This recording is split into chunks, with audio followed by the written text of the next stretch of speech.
पाकिस्तान में दो सबसे बड़े जो यूट्यूबर क्लेम किए जाते हैं, अब मैं तो नाम क्लियरली लेता हूँ क्योंकि मुझे ये लगता है कि सोसाइटी में बिगाड़ की बड़ी जिम्मेदारी उन पर जाती है। एक है डकी भाई और दूसरे हैं सिस्टरोलॉजी का चैनल जो इकरा कवल वगैरह, आप शायद इनके नामों से पता नहीं वाकिफ़ भी हैं कि नहीं। अगर वो लोग हमारी मिसालें सेट होंगी, क्योंकि वो तो घर दिखा रहे हैं अपना, मतलब घर नहीं दिखा रहे, फैमिली कंटेंट दिखा रहे हैं जिसमें हर तरह का ऊट पटांग है, बीवी प्रैंक कर रही है, शौहर को डरा रही है, या कभी वो कोई ना कोई तमाशा लगाई रखते हैं, वो डोरेमोन टाइप ना। फायरवॉल इंस्टॉल की जा रही है, कर दी गई है। इंटरनेट बुरी तरह स्लो हो गया है। आईटी मिनिस्ट्री ये कहती है कि ये आपके वीपीएन्स के इस्तेमाल की वजह से हुआ है। लोग कहते हैं झूठ है, फायरवॉल है ही नहीं। कुछ लोग कहते हैं है firewall. Definitely there is a firewall. और मैं आपको बताता जो वन वर्ड में कि फायरवॉल अगर सही तरीके से लग जाए तो उसका फ़ायदा ही होता है।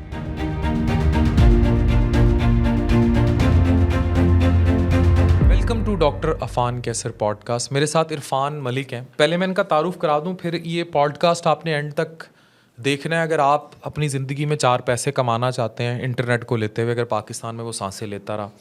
फाउंडर एंड सीईओ हैं ज़ेवन सॉल्यूशंस के, डेटा साइंटिस्ट हैं, health tech expert and blockchain consultant है। ये खुद बताएंगे क्या क्या है। तो इनके मल्टीपल ऑफिसेज़ हैं मुख्तलिफ कंट्रीज़ में, including UK, USA, UAE and Pakistan. Welcome. Thank you. अच्छा इरफान मलिक साहब, पहला क्वेश्चन मैं आपसे करूँगा कि जो अक्सर लोग, आप अक्सर पॉडकास्ट में इसका जवाब देते होंगे, being a data scientist and being a person, जो 3 4 5 बड़े लोग हैं पाकिस्तान में जो फ्रीलांसर्स को ओन कर रहे हैं, कहते हैं कि इस इंडस्ट्री में बड़ा पैसा है, लोग बड़ा कमा लेते हैं इससे। आप कितना कमा लेते हैं? यार अलॉट। मैं आपको एक अच्छी बात बताऊं कि मैंने फ्रीलांसिंग करके अब फ्रीलांसिंग से निकल आया हूँ। और मैं एक मशवरा देता जाऊँ कि फ्रीलांसिंग करो, पैसा कमाने के लिए मत करो। फ्रीलांसिंग शुरू करो फ्रीलांसिंग से निकलने के लिए, ताकि आप अपने कारोबार चला सको, अपना सेटअप बिल्ड कर सको और इतना कर सको। और उसके लिए आपको अच्छा खासा कमाना पड़ता है, मिलियंस में जाना पड़ता है, तब जाके आप अपना कारोबार सेट करते हो। और बात मिलियंस की नहीं है, बात यह है कि आप फ्रीलांसिंग करते हो, जो स्किल सेट डेवलप कर रहे हो, उस स्किल सेट की कीमत क्या है। क्या वो $200 वाली जॉब है या वो $20,000 वाला स्किल है।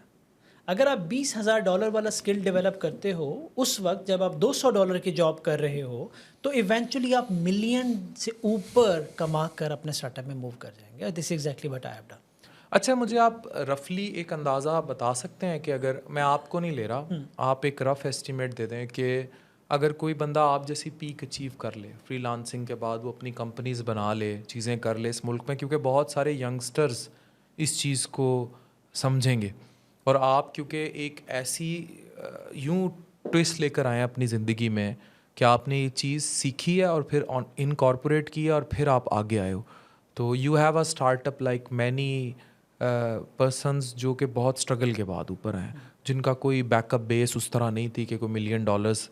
तो कितना को कमा लेंगे? मतलब कोई एक एवरेज देखें, जितने अरशद नदीम को इनाम मिले इतना कमा लेंगे? कमाया जा सकता है, कमाया जा सकता है। कमाया जा सकता है। आईटी में बहुत पोटेंशियल है, बहुत पैसा है। कमी कहाँ है? कमी सर माइंड सेट की है। हम एक प्रॉब्लम पता है क्या है, हमारे यहाँ ऑब्वियसली किचन रन करने का बहुत बड़ा चैलेंज होता है। जब बच्चा $50 के लिए, $100 के लिए स्ट्रगल कर रहा होता है, तो $200 की जॉब मिल जाना, $500 की जॉब मिल जाना, it's like dream come true. अब होता क्या है कि $200 आपकी ख्वाहिश थी, $500 का आपको इनकम शुरू होगी, आप एक कंफर्ट जोन में चले जाते हैं, ग्रूम करना छोड़ देते हैं, स्ट्रगल करना छोड़ देते हैं, एफर्ट करके सीखना छोड़ देते हैं, रिस्क लेना छोड़ देते हैं, और उस $500 को अपनी कुल कायनात समझ के उसके गिर्द घूम रहे होते हैं, और इवेंचुअली अपनी जवानी का एक बड़ा हिस्सा वहाँ ज़ाया कर देते हैं। अगर माइंडसेट बदल दें तो $200 को इस्तेमाल करके $500, 5 को इस्तेमाल करके 1000 को इस्तेमाल करके 10,000 और 10,000 को इस्तेमाल करके आप $1,00,000 तक आराम से जा सकते हैं। होगा क्या कि आपने ज़िंदगी में बैलेंस रखना है। एक तरफ आप पैसा कमा रहे हैं, दूसरी तरफ आप स्किल बढ़ा रहे हैं। हम क्या करते हैं, फर्स्ट टाइम पैसा कमाते हैं, सेकेंड टाइम और ज़्यादा पैसा कमाते हैं, फिर नाइट शिफ्ट लगा के और ज़्यादा पैसा कमाते हैं। वो सारा पैसा मिला के सिविक ले लेते हैं। अच्छा। और ज़िंदगी चली जाती है। This is what happening. और ये वो है जो हमें मिलियनियर बनने से रोकता है। डू यू थिंक सिविक नहीं लेनी चाहिए, उसे री इन्वेस्ट करना चाहिए? री इन्वेस्ट करना चाहिए हेल्थ पे, लर्निंग पे, बिजनेस पे, अपने प्रोफाइल पे, पोर्टफोलियो पे, अपनी ट्रैवलिंग पे बहुत सारे एवेन्यूज़ हैं जहाँ पे इन्वेस्ट कर सकते अच्छा, लोग ये समझते हैं जैसे टिकटॉक पे लोग इंस्पायर हैं बहुत सारे लोगों से, जन्नत मिर्ज़ा से, कमल आफ्ताब से, Zulqarnain is a very nice guy, उससे मेरे बड़ी अच्छा बात होती है और मेहनती बच्चे हैं। लेकिन लोग देखते हैं कि हम उन्हीं को देखें और उन्हीं के ज़रिए हम वीडियोस बना लें, फिर स्पॉन्सर मिलना शुरू हो जाते हैं। आजकल लड़कियों ने एक ट्रेंड पकड़ लिया है, इंस्टा पे छोटी मोटी फूड व्लॉगर्स बनी होती हैं और मेकअप किट से शुरू होती हैं, फिर हॉट किस्म के कपड़े पहन लेती हैं, बाद में किसी रेस्टोरेंट्स में चली गई और इसी तरह लड़के बने हुए हैं कोई फूड व्लॉगर्स। यही ज़रिया एक सिर्फ इससे पैसा कमाने का सोशल मीडिया से, या इसका और भी कोई मसरफ यार है? इससे ये सवाल मैं एक्सपेक्ट नहीं कर रहा था ऑनेस्टली स्पीकिंग, लेकिन इस पे ना मेरा स्टांस बहुत सख्त है। मैं माजरत के साथ ऑडियंस से भी माजरत पहले कर लेता हूँ और कंटेंट क्रिएटर से भी मैं माजरत पहले कर लेता हूँ, क्योंकि मैं अपना ओपिनियन दे रहा हूँ। ठीक है। आपने सुना होगा कि सोशल मीडिया पे आओ, कंटेंट क्रिएट करो, पैसे कमाओ, ठीक है, ये चल रहा है। एक बच्चा जिसके पास ना स्किल है ना कम्युनिकेशन है, वो सोशल मीडिया पे आता है, एक वीडियो बनाएगा, 2 बनाएगा, 3 बनाएगा, ना व्यूज़ आया ना कुछ। वो 6 महीने वीडियो बनाता रहेगा, ना व्यूज़ आएंगे ना कुछ। वो देखेगा यार, फ्रस्ट्रेट होगा, मेहनत ज़ाया हो रही है, पैसे ज़ाया हो रहे हैं, घर वाले प्रेशर बिल्ड कर रहे हैं, किचन नहीं चल रहा। तालीम लेने में तो सालों लग जाते हैं, स्किल डेवलप करने में महीनों लगते हैं, लेकिन एक ऊट पटांग हरकत करने में दिन नहीं लगते। वो किसी भी टाइम की जा सकती है। तो जब वो हरकत होती है, आप उस हरकत को समझते हो, तो व्यूज़ आते हैं, तो लाइक्स आते हैं। वो लाइक की जो एक भूख डेवलप होती है 6 महीने कुछ ना आने से एकदम से आ जाए, तो फिर वो आदत बन जाती है। तो भाई हमें ना मुआशरे में इस वक्त पाकिस्तान को कंटेंट क्रिएटर्स के नहीं, वैल्यू क्रिएटर्स की ज़रूरत है। वैल्यू क्रिएटर्स कैसे आते हैं? आपने टॉपिक पे बात करनी है, रिसर्च करें, आपने स्किल डेवलप करें, कई साल रगड़े खाएं, फिर सोशल मीडिया पे आके स्किल दें। मैं ख़िलाफ़ हूँ उन सारे लोगों के जो वल्गैरिटी फैला रहे हैं, जो आवाम को लो आईक्यू नॉलेज दे रहे हैं। अगर मैं 3 घंटे की लो आईक्यू वीडियो देखता हूँ तो मेरे एक्चुअली क्रिएटिविटी मारी जाती है, मैं कंफर्ट जोन में चिपक के रह जाता हूँ। हमारी ये कंटेंट जो है ना, ये नेगेटिव रोल प्ले कर रहा है, ये हमें एक्चुअली इन्फॉर्मेशन से दूर रख रहा है। आप फेसबुक खोलते हैं, क्लटर किया होता है इन लोगों ने, ठीक है। अब आपकी इमोशंस भी ड्राइव होकर गलत डायरेक्शन पे जा रहे हैं, आपका कमाने का ज़रिए भी गलत डायरेक्शन पे जा रहा है। मैं एक सवाल करता हूँ सबसे, ये मरना नहीं है, पीछे क्या छोड़ के जा रहे हो? बड़े नहीं हो ना, आपके बच्चे दुनिया में नहीं आएंगे, क्या छोड़ के जा रहे हो? एक अच्छा कंटेंट रिकॉर्ड करें, डालें, आज लाइक नहीं आते, आप मर जाएंगे, कब्र में चले जाएंगे, शायद वो किसी के काम आ जाए। लेकिन हमने ये जो पैसा कमाने का तरीका है, ये दुनिया में ना सिर्फ हम अपने आप को तबाह कर रहे हैं, हम यूथ को भी तबाह कर रहे हैं, हम आने वाले वक्त में अपने ही बच्चों के लिए वबाल जान बना रहे हैं और अपनी आखिरत तो तबाह कर ही कर रहे हैं। ये पाकिस्तान को बहुत डैमेज कर रहा है। एंड आई स्ट्रांगली से कोई रूल्स एंड रेगुलेशन होने चाहिए। मतलब what is this media freedom? आप उठते हैं, आप कुछ भी दिखा सकते हैं, आप अपनी फैमिली दिखा दें, आप कुछ भी किसी भी तरह के कपड़े पहन के दिखा दें, आप नाच के दिखा दें, आप कुछ भी दिखा दें। आप देखें ज़रा, एक पावरफुल ऑफिसर जो घर बैठा होता है, ज़रा सोचें, एक पावरफुल बंदा क्या अपने बच्चों को वो कंटेंट देखने देगा? यस और नो? फिर कौम को क्यों देखने देते हैं? वो भी तो हमारे बच्चे हैं ना यार। अच्छा एक बात बताएं मुझे, हम अपने खिलाफ बुरी बात को रोक सकते हैं या नहीं रोक सकते सोशल मीडिया पे? हम मतलब सरकार रोक सकती है ना, या नहीं? हमारे पास पावर है, अब तो फायरवॉल भी है, क्योंकि वो हमें नुकसान दे रही है। हम घर में कंटेंट नहीं चलने देते, हमारे बच्चों को नुकसान होता है। बाकी पाकिस्तान, लेकिन अब देखिए आवाम की डिमांड भी तो है। अभी एक लड़का है, I can not recall his name, वो अभी उसने इतना बड़ा फार्म हाउस बनाया है, वो पिंड देहात का कंटेंट भी उस किस्म का दिखाता है जिसमें डोरेमोन टाइप कार्टून्स होते हैं। आजा, आई एम सॉरी, उसे डिमांड नहीं कहते, इसे चस कहते हैं। लोगों को चस लगी हुई है, ठीक है। एक नाई था। हाँ। और यार कभी आपके पास, चल मैं आपसे पूछता हूँ, आपके पास कितने लोग गए हैं आपको जिन्होंने आके ये कहा कि इरफान भी ज़रा कुछ चस्के वाला कंटेंट बनाओ यार? हर दूसरा यूट्यूबर यही कहता है। यूट्यूबर, मैं आम बंदे की बात कर रहा हूँ, मैं जनरल पब्लिक की बात कर रहा हूँ, मैं यूथ की बात कर रहा हूँ। कितना यूथ आपके पास है यार इस तरह का कंटेंट बना के? तो आए कोई, किसी ने डिमांड की? तो फिर हम ये क्यों कहते हैं डिमांड है?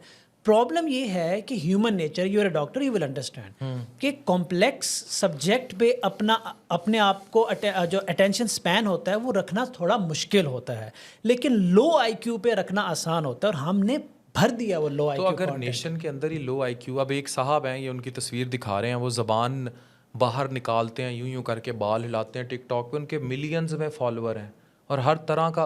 अब तो मुझे ये हैरानी होती है कि मैं जिसे फैमिली व्लॉगिंग जिस पे मैं क्रिटिसाइज़ करता हूँ, इट डजेंट मीन कि आपको कोई, अगर आपकी मिसेज़ कोई एजुकेशनल कंटेंट अपनी फील्ड को लेके बनाती है तो बहुत अच्छा काम कर रही है, लेकिन अगर आप अपने बेडरूम से वीडियो शुरू करें, कोई भी, मैं करूँ, कोई भी करे, वो तो जस्टिफाइड नहीं है ना कि आप वो। व्हाट आई एम सेइंग, लेकिन अवाम देख रही है ना, और अवाम बनवाना भी यही चाह सर रही है। मैं आवाम की तो बात ही नहीं कर रहा, मैं आपकी और कंटेंट क्रिएटर की अपनी बात कर रहा हूँ। मैं ये कह रहा हूँ आप क्या दे रहे हो, आप क्या दे रहे हो यार। एक बात बताओ, आप बच्चों को या कुछ भी, आप अपने बच्चों के हाथ में गन देंगे, वो तो शौक से लेंगे, पटाखा होगा, ठीक है, लेकिन आपको तो उसके कॉन्सिक्वेंसेस पता ही, आपको भी नहीं पता, तो फिर आप तो नहीं दोगे ना यार। पहला तो गलती हमारी है जिन्होंने क्रिएट किया, दूसरी मिस्टेक उनकी है जिन्होंने कंज्यूम किया। मैं समझ रहा हूँ इधर से क्रिएशन को सेंसिबल बनाया जाए, उधर से कंज्यूमर को सेंसिबल बनाया जाए, अवेयरनेस फैलाई जाए, इस कंटेंट को शिफ्ट किया जाए इंफॉर्मेटिव कंटेंट के अंदर, एआई ड्रिवन कंटेंट के अंदर। फ्रीलांसिंग कैसे करनी है, क्लाइंट से बात कैसे करनी है, अगर आप बिल्कुल गांव में हो, बहुत अच्छी जीरो बात पे है। खड़े हुए हो, बहुत अच्छी बात। वहां से कैसे सीखना है, ये बातें हर किसी को बनाना शुरू कर दें, हर बच्चा सीखना शुरू हो। पाकिस्तान में दो सबसे बड़े जो यूट्यूबर क्लेम किए जाते हैं, जिनकी बहुत फॉलोइंग है, वो, अब मैं तो नाम क्लियरली लेता हूँ क्योंकि मुझे ये लगता है कि सोसाइटी में बिगाड़ की बड़ी जिम्मेदारी उन पर जाती है। एक है डकी भाई और दूसरे हैं सिस्टरोलॉजी का चैनल जो इकरा कवल वगैरह, आप शायद इनके नामों से पता नहीं वाकिफ़ भी हैं कि नहीं। अब वो टोटली फैमिली कंटेंट है उनका, मतलब घर से लड़ाइयाँ, मार धाड़ चीज़ें। डू यू नो वो कितना अर्न करते हैं, आप एक्सपेक्ट भी नहीं कर सकते। मतलब they can buy I think Fortuner every week, ठीक है, और एवरी 15 डेज, यस। ओके, तो कम से कम महीने में तो एक दफ़ा ले ही सकते हैं। यार सोचो यार हमारे बारे में कुछ वी आर तो मेकिंग मुझे ये नथिंग। बताएं कि अगर वो लोग, हमारी मिसालें सेट होंगी, क्योंकि वो तो घर दिखा रहे हैं अपना, मतलब घर नहीं दिखा रहे, फैमिली कंटेंट दिखा रहे हैं जिसमें हर तरह का ऊट पटांग है, बीवी प्रैंक कर रही है, शौहर को डरा रही है, या कभी वो कोई ना कोई तमाशा लगाई रखते हैं, वो डोरेमोन टाइप ना, कि कभी कोई बकरी ले आए घर, कभी भाई अगवा करवा दिया, ठीक है, और वो सब ड्रामे, और ये सारे अब टिकटॉकर्स के साथ मिलके, लेकिन उनको यूट्यूबर ऑफ द ईयर के भी अवार्ड मिलते हैं। वो तो मिलेंगे ना सर, यूट्यूब को तो नहीं फ़र्क पड़ता था कि आप क्या दे रहे हो। एक बात बताएं, कोई शख्स ड्रामा कर रहा है, झूठ बोल रहा है, ठीक है, उसने झूठ बेचा, लो आईक्यू कंटेंट बेचा, फेक एंटरटेनमेंट बेची, किसी का वक्त ज़ाया किया, किसी को डिस्ट्रैक्ट किया, या एक और बंदा पैदा कर दिया जिसने अपनी माँ के या बहन के साथ वीडियो बना दी, ठीक है। तो मेरा सवाल ये है कि जो एक वीक में आप एक गाड़ी ले रहे हो, जब मरोगे तो वो कहाँ जाएंगी? साथ लेके जाएंगे? साथ क्या लेके जा रहे हैं आप साथ क्या लेके जा रहे हैं? इसका मतलब ये है कि I should think about it कि मैंने 1000 से ज़्यादा एआई पे वीडियोस बना छोड़ी हैं एक साल के अंदर। Last time when I was sitting with you here, मेरा कोई चैनल नहीं था तकरीबन। Today when I am sitting with you here, मेरा 1000 से ज़्यादा मैंने एजुकेशनल कंटेंट पुश किया, और उसके पीछे 5-5, 4-4 घंटे लगते हैं, और कोई व्यूअरशिप नहीं है अल्हम्दुलिल्लाह उसके ऊपर, कोई खास 10, 15, 20, 30 हज़ार। ये तो नहीं ना कि आपने वीडियो एक डाली और उसको रातों रात 8 मिलियन व्यू पड़ गया, नहीं सर, 9 नहीं पड़ मिलियन हाँ, पड़ गया, उस पर डॉलर्स इतने आ गए। ये प्रॉब्लम है। अच्छा डॉलर नहीं है मेरे पास, डॉलर नहीं है भाई, लेकिन मुझे ये पता है मैं पीछे क्या छोड़ के जा रहा हूँ, मुझे बहुत क्लियरली पता है। मुझे every now and then message आता है कि sir you have change my life. मैं एक दफ़ा किसी मुल्क के ना इमिग्रेशन पे खड़ा था, किसी मुल्क की। अब वहाँ पे क्या हुआ कि I was certain kg overweight, मेरा बैग था। मैं जब वहाँ काउंटर पे पहुँचा तो वहाँ पे उज़्बेकिस्तान का एक बंदा बैठा था, एंड ही सेड कि सर मैं आपके एआई के लेक्चर से बहुत कुछ सीखा हूँ।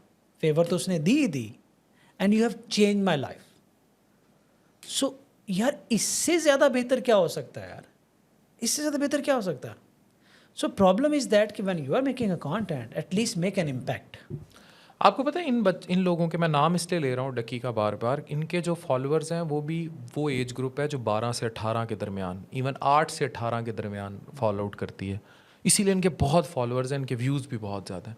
और ये वो टिपिकल बर्गर चेन है जिसको माँ बाप बड़े बड़े स्कूल्स, LGS, बीकन हाउस और इन सब में, जिन्होंने रियल टाइम मैकडोनल्ड और KFC के अंदर पाए जाना है, और कभी उनके प्ले एरियाज़ में या कभी किसी गेमिंग जोन्स में, और वो ये कंटेंट देख रहे हैं, तो उनको आके इरफान मलिक, हिशाम सरवर, हाफिज़ अहमद, तनवीर नांडला या आप जैसे जुड़े हुए जितने लोग हैं, अगर आपकी उस 8 से 18 साल की निश को डकी और इस एस्ट्रोलॉजी उठा के ले गए इकरा कंवल को, तो मुझे बताएं आगे माशरे में क्या प्रोड्यूस होगा। अगर आपकी वीडियो पे 8 मिलियन व्यू नहीं आया और डकी की वीडियो पर आ गया, तो वो जो 8 से 18 साल का बच्चा था वो किधर जाएगा, वो क्या करेगा?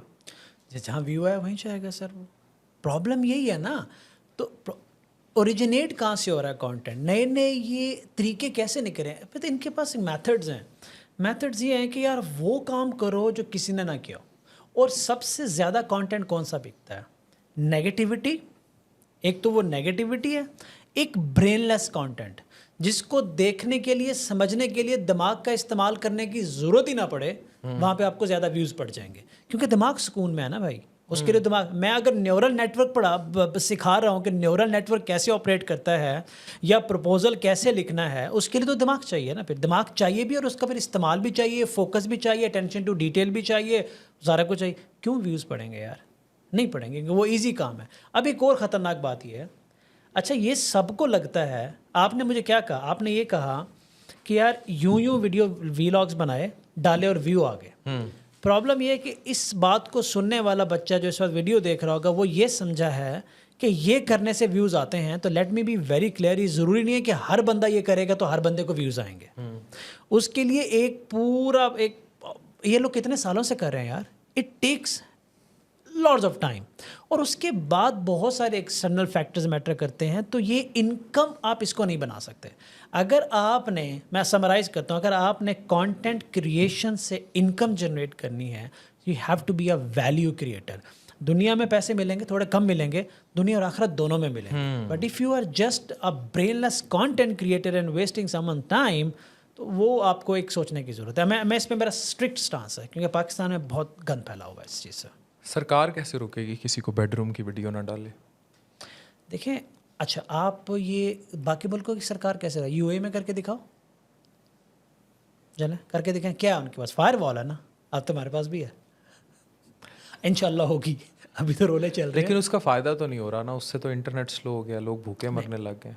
देखो वो एक अलग टॉपिक, अभी हम उसकी तरफ आते हैं। वीपीएन क्या है?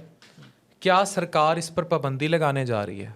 और अगर रियल टाइम सरकार ने पाबंदी लगा दी तो हम में से अक्सरियत को तो वीपीएन का एक ही इस्तेमाल पता था, तो हम कहाँ जाएंगे? और इससे नेट पर फ़र्क कैसे पड़ेगा? और ये बताएं कि अगर वीपीएन से, जो हमारी आईटी मिनिस्ट्री कहती है कि इससे स्लो होता है, तो फिर पूरी रात, जो रात का पाकिस्तान में टाइम गुजरता है, तो उस टाइम तो नेट 0/लुल हो जाना चाहिए, फिर तो बिल्कुल 0 पे चला जाना चाहिए। मैं कहता हूँ फिर तो गूगल भी नहीं गूगल का पेज भी नहीं ओपन होना चाहिए रात के टाइम स्पेशली। देखिए हम इसको यूँ करते हैं, पुट करते हैं कि थ्रू वीपीएन आप समझ लें कि आप एक सर्टेन रिस्ट्रिक्शन बाईपास कर लेते हैं, डायरेक्ट इंटरनेट से कनेक्ट हो जाते हैं, अपने आईपी चेंज कर लेते हैं, अपनी यू जस्ट आप बेस बदल लेते हैं। ठीक है, कोई ये नहीं कह सकता कि अफान कैसर है पाकिस्तान से है और इस आईपी से है और लीवर टावर से है, तो ये कोई नहीं कह सकता।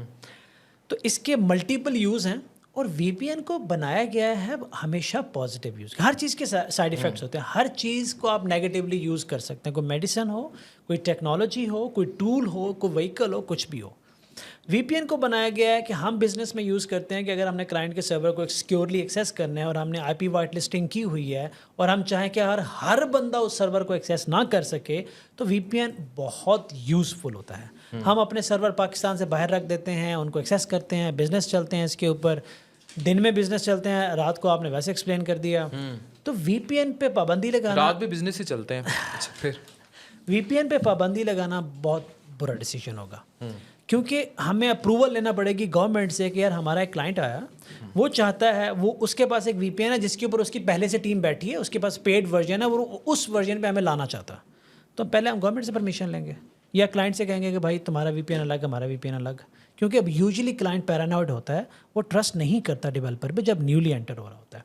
सो सर वीपीएन से अब आते हैं इंटरनेट की स्पीड पे। वीपीएन से इंटरनेट की स्पीड का बिल्कुल इतना असर नहीं पड़ता जितना बोला गया। ये ऐसे ही है कि ना जैसे बस वो हल्का सा कहते हैं गिरती दीवार को हल्का सा धक्के की ज़रूरत होती है, तो स्पीड इतनी गिरी हुई है। और हमने अगर वीपीएन से स्पीड 20 MB गिरती है ना, फॉर एग्जांपल अगर आपके पास 100 MB की स्पीड आ रही है, आपने एक थका हुआ वीपीएन लगाया तो वो 80 MB पे आ जाएगी। ठीक है, इस वक्त तो वो 1 MB पे आई हुई है, 1 MB पे भी मैं बढ़ा के कह रहा हूँ, इस वक्त तो बेड़ा गर्क हुआ है। तो यार इतना नॉमिनल से फ़र्क होता है, वो भी तब जब आप फ्री वर्जन यूज़ कर रहे हो। लेकिन जब आप प्रीमियम वर्जन यूज़ कर रहे होते हैं वीपीएन का, जो कि मोस्टली फ्रीलांसर और कंपनी सिर्फ प्रीमियम वर्जन यूज़ करते हैं क्योंकि हम वो कर नहीं सकते फ्री वर्जन, तो अननोटिसेबल स्लो डाउन होता है। प्लस ब्राउजिंग में आपको कोई फ़र्क नहीं पड़ेगा, डाउनलोडिंग अक्सर तेज़ हो जाती है, ब्राउजिंग बिल्कुल नॉमिनल होती है फ़र्क पड़ा तो, और स्ट्रीमिंग में कोई फ़र्क नहीं पड़ता। डाउनलोडिंग का तो ये बच्चे बैठे हैं मेरे, इनको पता है कि रात को कभी भी आप डाउनलोडिंग करें, डाउनलोडिंग बहुत ही तेज़ हो जाती है। इसमें वीपीएन लगाने से तो कोई मसला ही नहीं है, ये Streaming पूरी नहीं करते कॉम आप को लोग? पता है। वीपीएन लगा के जो कुछ होता है सारे ही करते हैं, लेकिन डाउनलोडिंग बड़ी तेज़ हो जाती है, पता है कॉम को इस टाइम। अक्सर नहीं, ये रूल ऑफ थंब नहीं है कि हमेशा हो, अक्सर दैट डिपेंड्स आप किस सर्वर से कनेक्ट हैं और आपकी प्रॉक्सिमिटी क्या है। अच्छा उस ये पे बताएं, downloading तेज़ हो इतने बड़े ओहदों पर आकर, मैं आईटी मिनिस्ट्री में जो हमारी खातून थी, शाज़ा नाम है उनका, तो मैं मैडम से रिक्वेस्ट करूँगा कि when you are sitting at such prestigious position, we respect that, तो क्या हमें साथ कोई आप जैसे डाटा साइंटिस्ट या लोग बैठे हों, हम इतनी बड़ी स्टेटमेंट क्लेम कर देते हैं, लेकिन जब उसको जाहिर है अब उस पर इंडिया में या इवन पाकिस्तान में भी बहुत सारे लोग फिर सिर्फ ये क्वेश्चन उठाते हैं, हाउ इट इज़ पॉसिबल, तो फिर हम इतना बड़ा फ्लाइंग वैगाबाउंड कैसे छोड़ सकते हैं? देखिए आईटी में ना, मैं एक बात कहता होता हूँ, आईटी के अंदर स्टेटमेंट्स का मार्जिन बहुत ज़्यादा होता है। स्टेटमेंट दे के डिफेंड करना भी आसान है, और स्टेटमेंट दे के पकड़ना उससे भी ज़्यादा मुश्किल हो जाता है आईटी के अंदर, क्योंकि IT it's not that a straight forward field. अब अगर कोई ये कहता है कि यार इंटरनेट जो है वो वीपीएन की वजह से डाउन है, तो उसने गलत नहीं कहा, लेकिन उसने ये नहीं बताया कि कितना इम्पैक्ट है।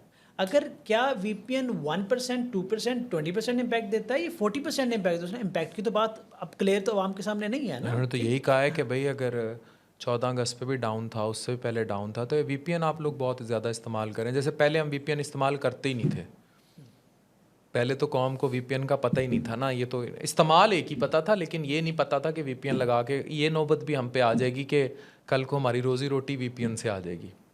ये एक बहुत बड़ी बात है।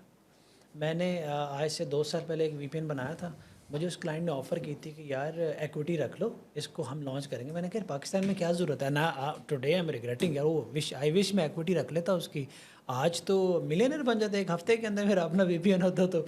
सो यस, वीपीएन के इतना नुकसान, इतना स्लो डाउन नहीं होता इंटरनेट। और आपकी बात सही है कि यार जब पहले एक ना पल्स देख लेनी चाहिए आवाम की, पल्स देख लेनी चाहिए कि इस वक्त कितना बुरा हाल है। अच्छा, लोग आपसे एक रो मैं रहे हैं। सवाल करता हूँ, अभी आप मेरे साथ जब बैठे हुए थे एक महफिल में, जो आईटी मिनिस्टर हैं इंडिया की, या के जो भी अभी आप बता रहे थे, हाँ, उनकी एजुकेशन मुझे बताएंगे, थोड़ा सा पढ़ के बता दें। यार you can read it out. तो जो ये मुझे बता रहे थे अभी बड़ी लंबा चौड़ा के जो इंडिया में आईटी मिनिस्टर हैं, उनकी जो एजुकेशन है वो कहाँ फॉल आउट करी, यही वजह है कि इंडिया को अब डिजिटल, नो डाउट वहाँ भी मसले हैं। अभी एक डॉक्टर का इतना ब्रूटल वहाँ रेप हुआ है जिस पे मैं आवाज़ उठाता रहा हूँ, तो उनकी जो एजुकेशन स्टार्ट्स हैं, इरफान साहब आपसे शेयर करेंगे। अच्छा, फिर मैंने इनसे काउंटर क्वेश्चन किया, मैंने कहा कि हमारे यहाँ आईटी के हैंडलर्स में कोई भी बंदा जो फ्रीलांसिंग इंडस्ट्री में, फ्रीलांसर्स उन्हें अपना किंग मानते हैं, वो कहीं भी मुझे आईटी मिनिस्ट्री में नज़र नहीं आ रहा। तो क्या वजह है कि, अब आप बताएं, इंडिया के जो आईटी मिनिस्टर हैं उनकी क्या education? He is double MBA, उसके बाद उन्होंने टेक आईटी में किया हुआ, उसके बाद उन्होंने एडमिनिस्ट्रेशन सर्विस में काम किया हुआ है। एक एमबीए में वो गोल्ड मेडलिस्ट हैं, दूसरा एमबीए उन्होंने यूएसए से किया है, फिर आईटी टेक में उन्होंने मास्टर्स की डिग्री ली हुई है, and then he got experience of administration, is a pretty senior person. तो वाई पाकिस्तान में आईटी की मिनिस्ट्री को देखने वालों लोगों में आपको, being one of the biggest data scientist of the country, you do not know और you do not want to comment, I guess, के हमारे यहाँ आप लोग कहीं हमें इस जगह पे क्यों नज़र नहीं आ रहे, या आप लोगों को मुँह ही नहीं लगाती सरकार? देखिए सर, हमें तो हमारे we don't see us anywhere, हम तो कहीं हैं नहीं ना। हम तो आईटी ऐसे है कि बाहर से पैसे आ रहे हैं, क्लाइंट से ले रहे हैं, खर्च कर रहे हैं, क्लाइंट से ले रहे हैं, खर्च कर रहे हैं, गवर्नमेंट में डॉलर ला रहे हैं, पूछा तो नहीं जाता। चंद लोगों से शायद पूछा जाता हो, तो हमसे तो नहीं पूछा जा रहा, ना पूछा जाता है। लेकिन मैं ये रिक्वेस्ट ज़रूर करता हूँ कि यार आप पूछें या ना पूछें, ठीक है, लेकिन मुल्क में इतने कॉम्पिटेंट लोग मौजूद हैं जिनसे मशवरा कर लिया करें थोड़ा सा, वो हमेशा फ़ायदा। अच्छा, मेरी आपसे दोस्ती बहुत अच्छी है और मैं रिस्पेक्ट भी बहुत करता हूँ। ये रिस्पेक्ट उस टाइम बहुत बड़ी थी जब हिशाम सरवर से एक दफ़ा मैंने क्वेश्चन किया था, तो मैंने कहा कि अगर आप नहीं हैं तो who I rate you someone in place of you, मतलब आप नहीं होंगे तो मैं किसको आपका दर्जा दे सकता हूँ, तो उन्होंने आपका नाम लिया था। ठीक, तो मुझे ये बताएं, आप पाकिस्तान में मुझे रेटिंग वाइज कोट करें top 5 people in the freelancing industry जो फ्रीलांसर्स हमें देख रहे हैं कि they should follow them blindly for anything, for a freelancing industry. For a यार फ्रीलांसिंग। ये मेरे लिए थोड़ा सा मुश्किल, पहला तो हिशाम भाई हैं, ठीक है, तनवीर भाई हैं। मेरे लिए थोड़ा मुश्किल इसलिए कि मैं सोशल मीडिया कम देखता हूँ एक्चुअली। मुझे लोग सोशल मीडिया पे बहुत देखते हैं, but let me tell you, मैं सोशल मीडिया बहुत कम देखता हूँ और मुझे आए हुए बहुत अरसा नहीं, नहीं हुआ। इंडस्ट्री में भी तो पता होगा ना आपको। देखिए, इंडस्ट्री में तब होता है जब आपकी नेटवर्किंग स्ट्रॉन्ग होती है। मैं यूजुअली एक शल में रहता हूँ। हिशाम भाई ओबियसली वो ट्रू नॉलेज बांट रहे हैं, सीख रहे हैं। तनवीर बहुत अच्छा सिखाता है चीज़ों का। उसके बाद कुछ ना इस दफ़ा ना मुझे यंग लोग मिले थे, ठीक है, फाइवर पे। जैसे अब अरसलान अली शाह, उसको 1 मिलियन का अवार्ड मिला फाइवर का। यार 1 मिलियन लेना आसान काम नहीं है यार। एक लड़का मिला है साद, वो यंग चैंप है, सामने नहीं आया। उससे ऐसे यंग लोगों से सीखो जो सर झुका के अपना काम कर रहे हैं। और ऐसे 2-4 लोग हैं जो बहुत यंग हैं लेकिन they are doing amazing thing. पर मैं इन दो को जानता हूँ टोटली फ्रीलांसिंग इंडस्ट्री में, हु आर डूइंग गुड। एक लड़की है शबाना, अपवर्क पे बहुत अच्छा काम कर रही है और उसको एंटरप्रेन्योर, इसका एजुकेशनल सेक्टर का भी पता है, एजुकेशन ये सॉफ्टवेयर हाउस का भी पता है उनको। अगले दिन मैंने उनकी टॉक सुनी, she was explaining it nicely. हाफिज़ अहमद साहब हैं, हाफिज़ अहमद साहब, अब वो मैं तो सिर्फ फ्रीलांसिंग को देखता हूँ अपर को फाइवर के लिहाज से। हाफिज़ अहमद साहब ई कॉमर्स में, बट माशाल्लाह उन्होंने बहुत चीज़ें वो खड़ा किया, बहुत लोगों को ट्रेन किया। और आज मैं बैठा था साकिब अज़हर के पास, मुझे उनके पास बैठ के यार ना सिर्फ मज़ा आया बल्कि मैंने सीखा भी बहुत। वेरी डाउन टू अर्थ बंदा, जाके बैठे ऐसा लगा कि यार आप सदियों से एक दूसरे को जानते हो। नो साउथ रीजन में हमें बताएं, सुहेल तारिक हैं और लोग हैं हाँ, सुहेल भाई इज़ अमेजिंग माशाल्लाह अमेज़ॉन में। तो उनके साथ मेरी अच्छी गपशप है, ही इज़ डूइंग ग्रेट। और उनसे तो मैंने ये भी कहा था कि यार मैंने आपके साथ मिलकर कुछ ना कुछ करना है और इंशाल्लाह सूनर और लेटर मैं उनके साथ मिलकर कुछ ना कुछ करूँगा। अच्छा, एक इल्ज़ाम लगाया जाता है मंजन सेलर का, ये जितने आपने नाम लिए हैं ना, ये सारे मेरे दोस्त हैं, लेकिन मैं इन सब से सवाल कर चुका हूँ कि ये लोग कोर्सेज बेचते हैं, इनमें से कुछ बेचते हैं कुछ नहीं बेचते, और लोगों को काम सिखाते हैं, लेकिन लोग फिर उस तरह कमा नहीं सकते। जब इनसे मैं सवाल करता हूँ ऐसा क्यों है, वो कहते हैं लोग कोर्स सीख तो लेने आते हैं लेकिन कोई सबस्ट्रेट बेस नहीं होती, ना ही ऐसा इंटरेस्ट होता है, और अल्टीमेटली फिर उतनी मेहनत नहीं करते, तो फिर 100 में से 90% लोग नहीं कमा पाते। वो फिर इस तरह की स्टेटमेंट देते हैं। 10% सक्सेस स्टोरीज भी हैं, 10-20%। आप कैसे देखते हैं इस कोर्स सेलिंग को? और मेरी ज़ाती नज़र में इन सारे लोगों को ऑन बोर्ड लेकर पाकिस्तान में कोई आईटी एकेडमीज़, या सबसे अच्छा ये हो कि आईटी यूनिवर्सिटीज़ क्यों नहीं बना दी जाती?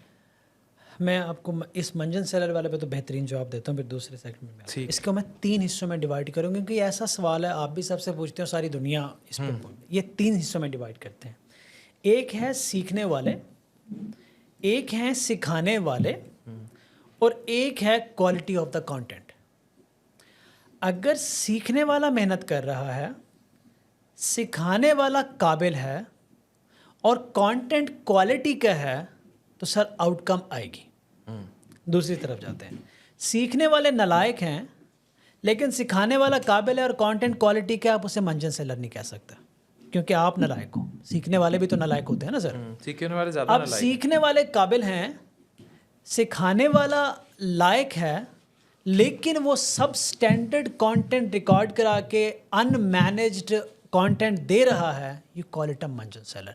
Let me give you an example कि यार एक बंदा उठा, उसको लगा कि यार ये जो नई टेक्नोलॉजी आ रही है ना, इस पे बहुत डिमांड है। उसने यूट्यूब से किसी का कोर्स लिया, उसको रिप्रोड्यूस किया और आगे सिखाना शुरू कर दिया। भाई उसने ज़िंदगी नहीं लगाई, एफर्ट नहीं लगाई, मेहनत नहीं की, एक सब स्टैंडर्ड इन्फॉर्मेशन जिसको खुद नहीं पता वो आगे फैला रहा है। दिस इज़ एक्चुअली मंजन सेलिंग। वो इसलिए मंजन सेलिंग होती है कि यार आप जो चीज़ बेच रहे हो उसका नाम तो ठीक है, उसका इम्पैक्ट भी है, उसकी वैल्यू भी है, उसके अंदर पैसे भी हैं, लेकिन जिस तरह से आप उसको लूप होल्स के साथ दे रहे हो, उसका इम्पैक्ट बच्चे तक नहीं जाएगा, उसके ख्वाब टूटेंगे, उम्मीद टूटेगी, वो कल को ये कह सकता है, उसका पूरा हक बनता है कि मंजन सेलर। सो एनीबडी जो काबिल भी है और क्वालिटी का कंटेंट भी दे रहा है इज़ नॉट अ मंजन सेलर। लेकिन इसमें भी एक एक्सेप्शन आती है सर, मैं आपको एग्जांपल से दे दूँ, मैं नाम नहीं लूँगा लेकिन आपको समझ जाएंगे। मेरी एक एकेडमी है एक शहर के अंदर, मैं उसमें रहता हूँ, बैठता हूँ, बड़ी अच्छा क्वालिटी कंटेंट देख रहा हूँ। मैं क्या कहता हूँ वो फेमस हो जाती है, मैं कहता हूँ इसको लोथरा में, बहावलपुर में, रहीमियार खान में, इधर भी खोल लो, लेकिन मैं उसकी एडमिनिस्ट्रेशन नहीं देख पा रहा। मैंने वहाँ पे इनकॉम्पिटेंट जनरेट कर हाँ इनकॉम्पिटेंट लोग मैंने वहाँ बिठा दिए। उन इनकॉम्पिटेंट लोगों ने आगे लोगों से पैसे लेके काम ख़राब करके शॉर्टकटें मारना शुरू कर दी। मैं मैकडोनल्ड मॉडल की एग्जांपल देता हूँ। अब वो आजकल तो नहीं उसका वो होना चाहिए, लेकिन आप ब्रांड से इख्तलाफ कर लें बिल्कुल, क्योंकि ब्रांड जो है वो हम जहाँ से भी लॉबिंग हो रही हो, हाँ, ब्रांड से इख्तलाफ करें, बाइकआउट करें, लेकिन जो बिजनेस मॉडल उसको स्टडी करें। आप कोई भी इंटरनेशनल चेन उठा लें, जो टेस्ट आपको एक शहर में मिल रहा है वो दूसरे शहर में मिल रहा है, वो तीसरे में मिल रहा है, वो चौथे में मिल रहा है। उसकी रीज़न है ऑपरेशनल एफिशिएंसी, उसकी रीज़न है एसओपी, स्ट्रॉन्ग एसओपीज़। हम स्ट्रॉन्ग एसओपीज़ और ऑपरेशनल एफिशिएंसी पे लगता है पैसा, उसके लिए लगती है रिसर्च। अगर अफान कैसर ने एक और लीवर टावर बनाना है ना जो आपके नाम पे चलेगा, तो आपको दूसरा अफान कैसर चाहिए। लेकिन अगर दूसरा इरफान मलिक बैठा देंगे ना लीवर टावर पे, तो आपका प्रोग्राम गया, आपके पेशेंट गए, राइट? क्यों बैठा दिया कि इरफान मलिक ने आपसे सस्ते पैसे मांग लिए, और आपने ये नहीं देखना क्या यार इसके अंदर हेल्थ केयर के वो स्किल्स हैं या नहीं है। दूसरा अफान कैसर ढूंढो, फिर दूसरा लीवर टावर बनाओ। हम दूसरा लीवर टावर ट्रेन कर दो, हाँ, या ट्रेन करो, और ट्रेन करके फिर अपना वक्त निकाल के उसको मॉनिटर करो, माइक्रो मैनेजमेंट करो, जो भी करो, एसओपीज़ होने चाहिए। हम क्या करते हैं, खुद तो सर्विस ठीक दे रहे हैं, दिल भी हमारा साफ़ है, काम भी हमारा ठीक है, कंटेंट भी क्वालिटी का है, लेकिन बीच में वो जो चवल मारी है ना, उससे बच्चों का नुकसान शुरू हो गया। अब आप देखें कि फ्रेंचाइज मॉडल कितने बड़े हुए हैं, आपको अंदाज़ा हो जाएगा कि हो क्या रहा। अब बंदा कह सकता है, क्लेम कर सकता है, मुझे तो सब आता है, मैंने तो बड़े साल लगाए इस फील्ड में, वो तो कह सकता है वो सच्चा है, लेकिन क्या उसके नीचे वाला बंदा वो कर रहा है? ये बड़ी अच्छी बात की, लेकिन मुझे एक चीज़ पे बड़ा फिर सवाल उठते हैं कि जिस तरह इस चीज़ को स्ट्रक्चर नहीं किया गया, या जितने लोग थे जो फ्रीलांसिंग, मतलब मुझे पिछले दिनों शाम भाई का मैसेज आया, उन्होंने कहा कि मैंने एक वेबसाइट बनाई है जिसमें फ्री हम एजुकेशन और उसको एक्सेस दे रहे हैं और इसको प्रमोट करना चाहिए, आप भी करें। मुझे अफसोस ये होता है कि सरकार के लेवल पर क्यों अभी तक आंखें बंद हैं और तवज्जो नहीं दी जा रही। पहली बात, जो अरशद नदीम को हाइप दी गई बतौर बीइंग स्पोर्ट्स समथिंग, उसकी तो हम रिस्पेक्ट करते हैं, लेकिन it was very very very much over hyped, क्योंकि उसमें कहीं मुझे ज़ाती तौर पर ये लगता है कि शायद कोई ब्रेन वॉश इन्वॉल्वमेंट भी थी कि हम इस तरह का एक स्पोर्ट्स का हीरो पैदा कर दें कि लोग आगे मूव ऑन हो जाएं, या ये, जबकि स्पोर्ट्स के हीरोज़ हर उसमें इरा में होते हैं। मैं एक सवाल कर लूँ आपको थोड़ी रोक के, आप कह रहे हैं कि हाइप जो है ना उसको दी जा रही है, मेरा सवाल ये, हाइप दी जा रही है या उसको यूज़ करके हाइप ली जा रही है? बोथ, दोनों सर। अगर आप थोड़ा सा गौर करें और लिस्ट को पकड़े ना, उसको एज ए मार्केटिंग स्टंट इस्तेमाल किया जा रहा है। वो ट्रेंड हुआ, ठीक है, सेंटीमेंट लोगों के उसके साथ मिल गए, कुछ लोग नेक नियति के साथ कर रहे होंगे, हाँ, दिल से कर वी रियली अप्रिशिएट देम, हम लोग अप्रिशिएट करते हैं, ही इज़ आवर हीरो, लेकिन it is not all about helping him out, you know. तो जहाँ हमें मौका मिलता है हम अपना फ़ायदा ले लेते हैं, बट ही इज़ अल्टीमेटली। अच्छा, एक शख्स थे, मैंने भी अभी इन्हीं दिनों में देखा, जिस पर लोगों ने कमेंट भी किए, मैं उसका नाम भी नहीं लेना चाहता, ठीक है, लेकिन मुझे क्योंकि थोड़ा बहुत जिक्र करना पड़ेगा, क्योंकि उसकी इसी तरह की स्ट्रेटजी जो मुझे ओवरऑल हाइप से भी स्ट्रेटजी मिली, वो थे कोई लोहा फाड़ साहब। उन्होंने क्या काम किया, उन्होंने एक वीडियोस बनाई और वो जाके उन्होंने उसको ₹1,00,000 पकड़ाया सामने, और उसके बाद उसी ₹1,00,000 से वो वीडियोस बनाते रहे कि मैंने अरशद नदीम को जाके दिया, सरकारों को ऐसे आके देनी चाहिए। और उसने मुमकिना तौर पर जो आमिर लियाकत की जो बेवा थी, उनसे भी उसने शादी की, चौथी, अगेन ऑल दैट हाइपिंग।